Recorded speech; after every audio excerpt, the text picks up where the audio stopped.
two-stroke rover mower. Like this other one I've put up. This is the, I guess, the next generation. They just got a few little minor changes on them. The body is a bit different. So it's got more of a curved body, compared to the square of the earlier rovers. Alloy, so they last forever, sort of thing. It's got that same Suzuki two-stroke engine. It's the m120x. Pretty good little motors. I don't think there's any changes in the motors between any of these. Like they only made one version of this as far as I'm aware. The blade disc is a bit different. It's stepped instead of the more flat one and the earlier one, but you can swap them. I think you can swap the flat one onto this one, but not onto the other one, I think is how it works. The flap is different. The sort of spring arrangement on the flap is different because they got these humps on the back. And the handlebar arrangements is a little bit of a different shape, and you don't just have one bar going through the middle. So this one I just picked up last week. Here, not going. It's been sitting, I don't know, in the barn maybe outside. It's got what looks like a whole bunch of varnish in the bottom of the tank. I've pulled it over and it turns, so it's a good start. It's a bit sticky. This one doesn't have the blade disc on it at the moment, so it won't start anyway because they need that. They need the disc to act as a flywheel, most mowers. Otherwise they don't really start. So jobs to do on this. I'm going to take the carb and the fuel tank off, clean those out. Looks like the fuel is leaking somewhere, probably from the tap. So I have to get a new tap for it. To take the fuel tank off, you've got to take the starter assembly off. So I'll clean that up so that'll retract properly. I think I checked this for spark. We'll assume it has it anyway. They usually do. They sort of go forever. So we'll get make a start.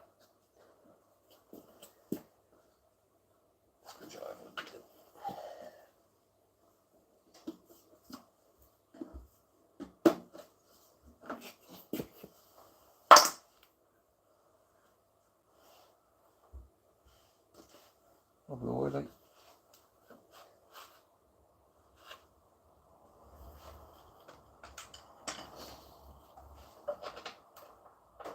So this airbox is just held on with two 10mm nuts, and then it's got another little screw up in the top corner here. It's probably a flathead I've seen on the other ones, so it feels like a flathead.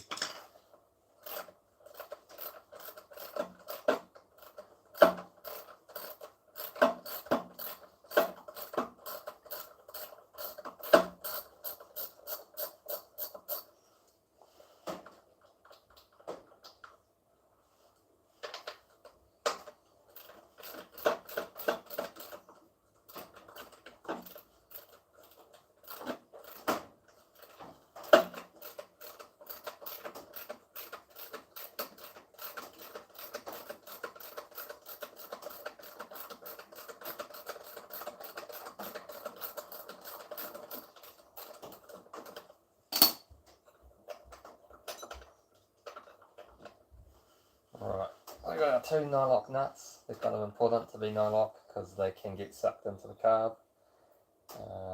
You've got your little sort of steel plate that sort of stops the foam filter from getting sucked in as well, and it gives something to bolt this plastic up against. Have a look.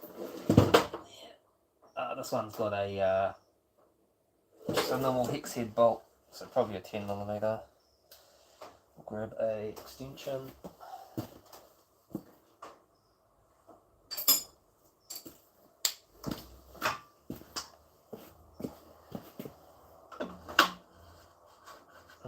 Might be an 8mm. Let's have a look what we've got. An 8.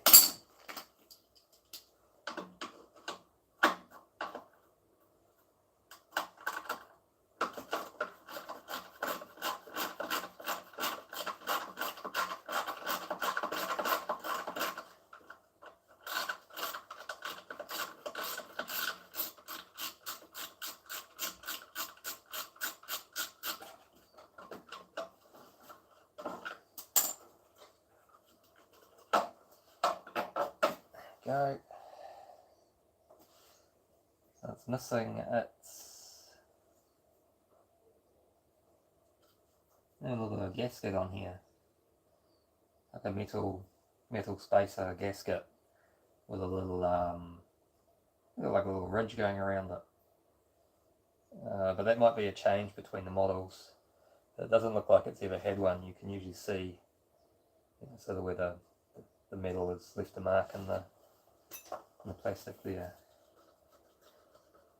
So otherwise it looks like all the springs are there and it moves. So before I take that off, I think I'll also take this fuel tank off and try and dump this varnish out. Again, there's just 4 10mm bolts on the starter assembly.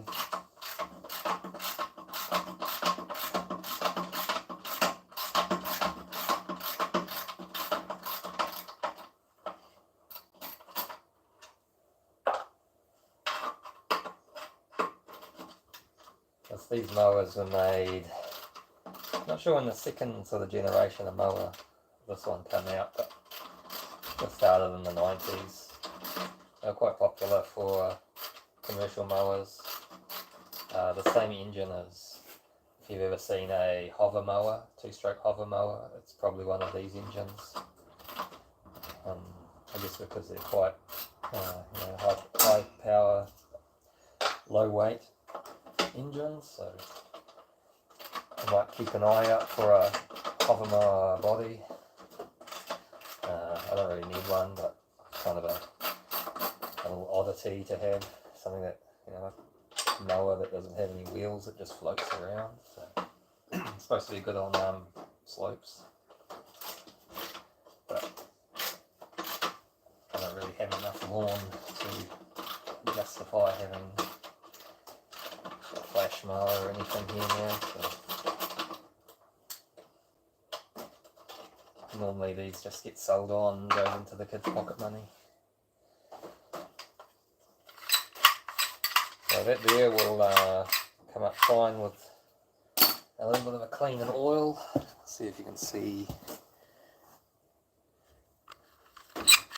When you pull it, you get your little peg come out that turns the engine over.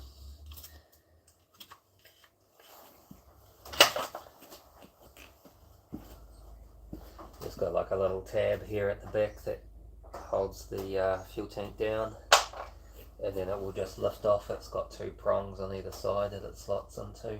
I'm going to do that.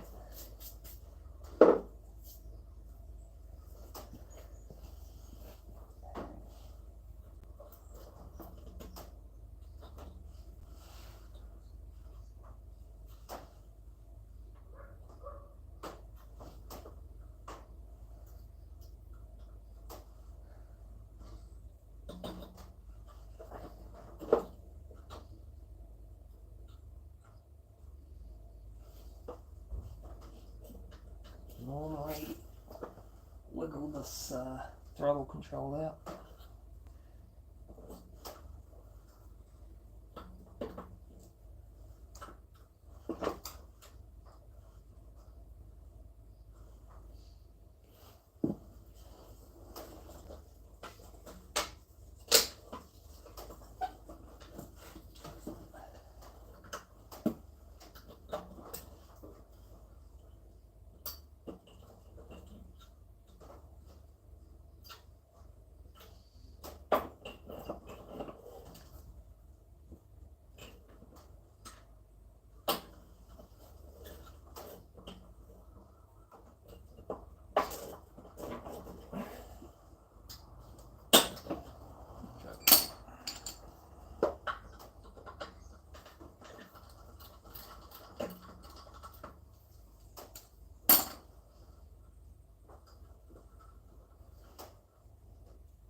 Alright. Yeah, it really stinks of varnish, so it's probably pretty old. I think he said it hadn't been running for probably 4 or 5 years. I think it's just water in the tank. Doesn't smell in the tank, but in the carb it smells. So hopefully the fuel bowl hasn't been filled with water for years and corroded everything.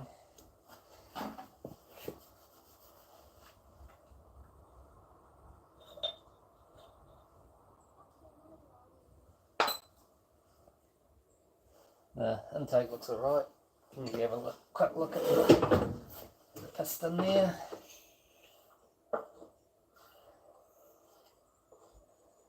Looks alright, don't see any major issues.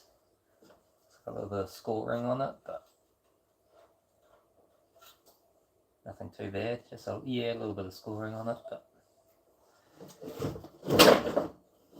nothing to be too worried about for something like this.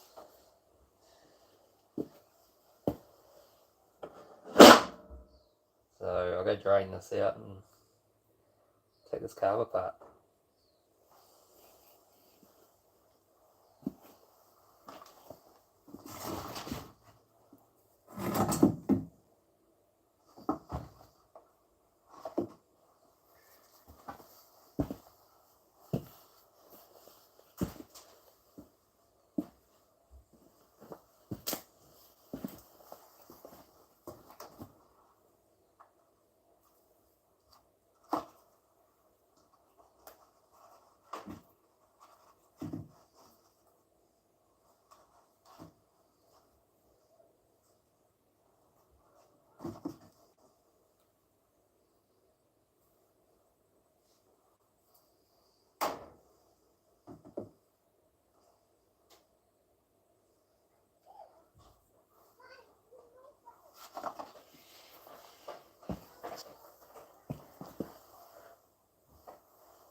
There's our carb, pretty gunked up. Oh, dripping a lot of oil out, so now all the fuel has evaporated off, and it's just left the oil behind. Sort of a thing you get with the old two-strokes, and depending on the oil can sort of go all gunked up, and then you get your carbs blocked and all that. But anyway, it's absolutely full. I'm going to take this bolt out the bottom. It's just that's what holds everything together, sort of the bottom of that fuel bowl.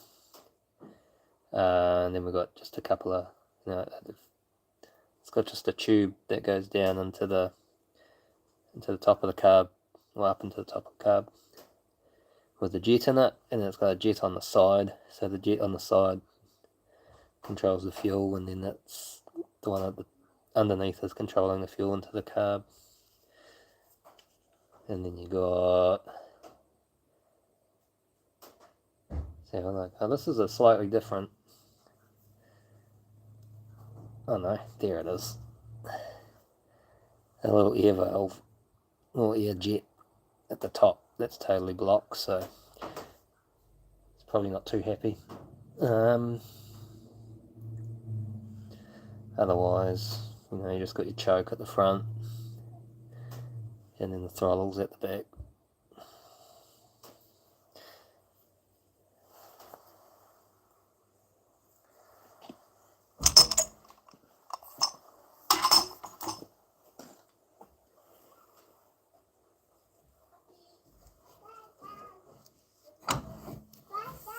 Bye-bye.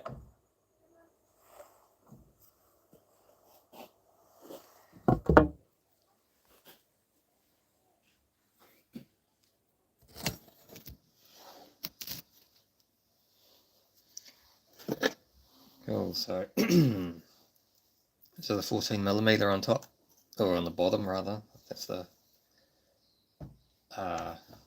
fuel bowl. Put that one out.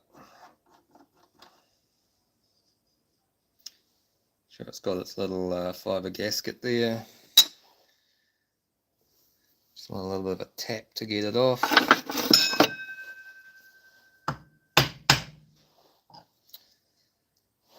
Not too bad. Some gunk in the bottom. Jets look good, they don't look corroded.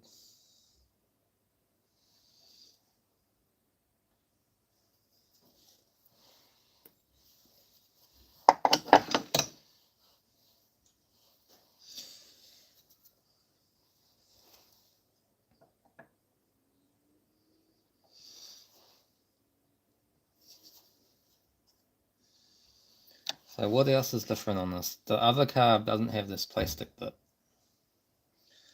which I guess prevents the fuel float from overextending.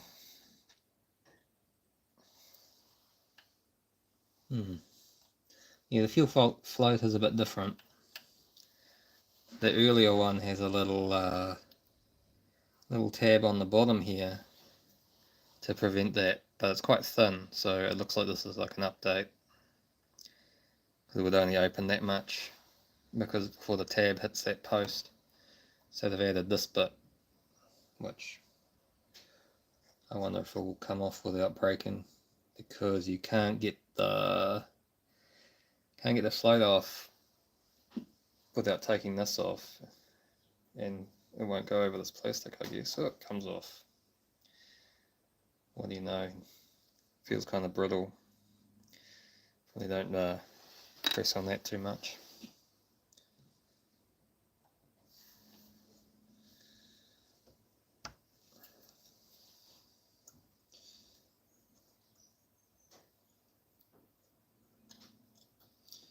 I'll drop that.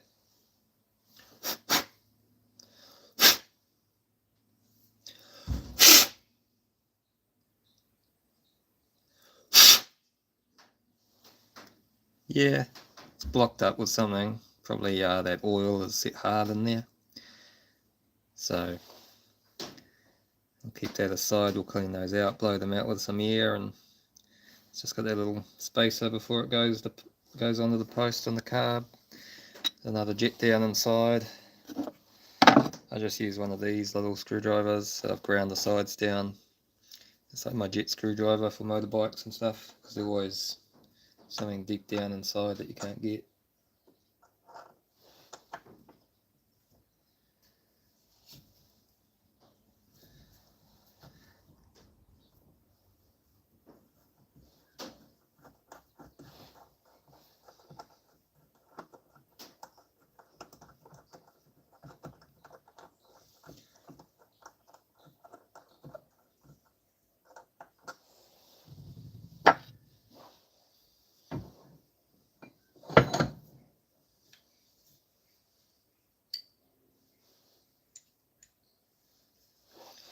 Just knock that out.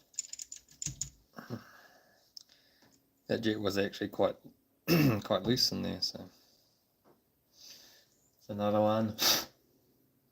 Yeah, it's got a bit of shit in it. So normally I just will soak them in thinner or whatever. I have an ultrasonic cleaner, but I broke it, so I've got to do everything the old-fashioned way. Just pull this pin out to take the float out. We'll just make sure there's nothing stuck underneath it. It's just a typical little setup.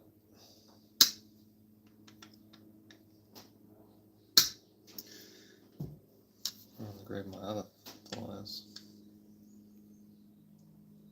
Ooh. Yeah, she's tight. I'm going to punch it out.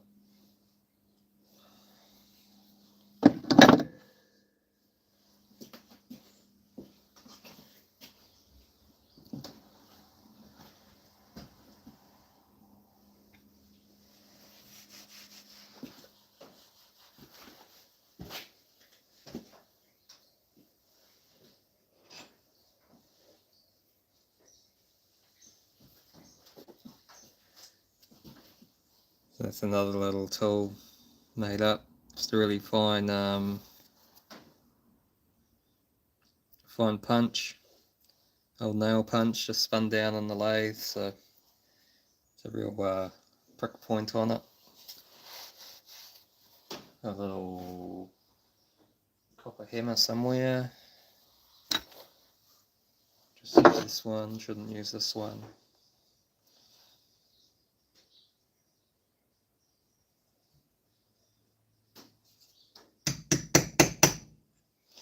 Just one little tap.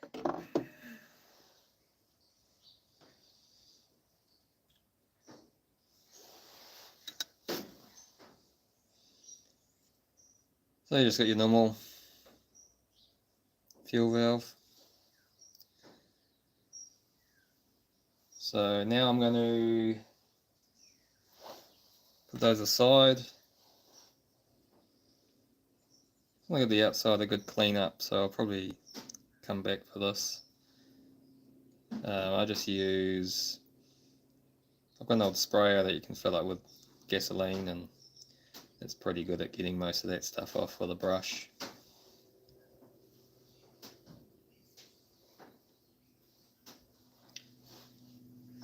So I'll come back a bit later for round 2 after this stuff is cleaned out.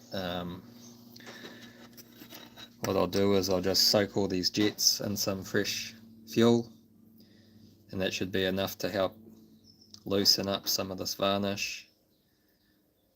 So we'll do that. I'll leave those soaking for a little bit. I'll do the same with the fuel tank. I'll just flush this out, give this outside a scrub. You can unscrew that fuel tap. I think it's leaking anyway, so it needs replacing.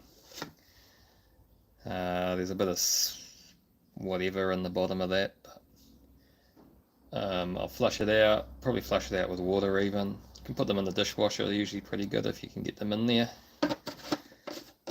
Leaves the dishwasher with a bit of a stink, but it's The wife's not home. It's alright. And then chances are this one's going to run.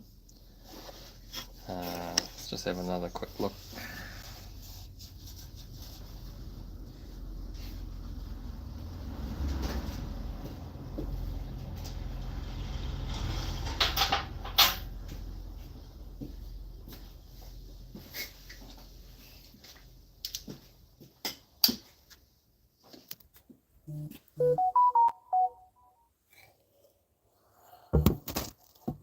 So I didn't pull the spark plug out of this before. Oh, yeah, well maybe I did. It's kind of loose.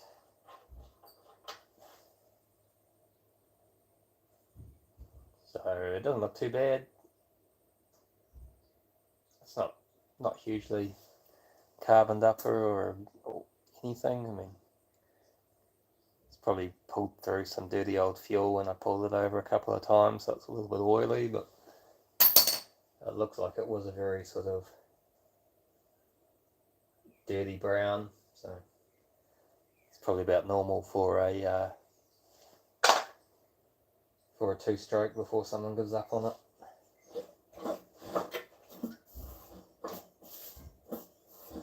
There's a bit of pressure there, so probably alright. Because it's been sitting, you can get what do you call them, like mason bees, or fill up any little holes with mud, like a mud, we call them over like in the States, it's like a mud dauber or something. So that can happen in those. Otherwise, the rest of it looks pretty good.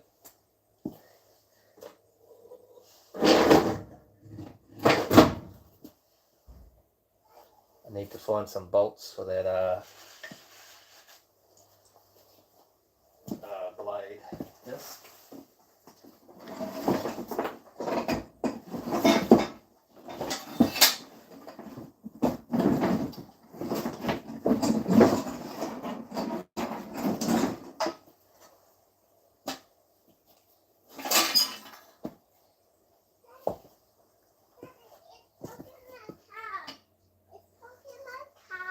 Oh, okay, I come. So that's the blade disc. Doesn't look too bad, but I'll tidy that up. Alright, come back for a second go.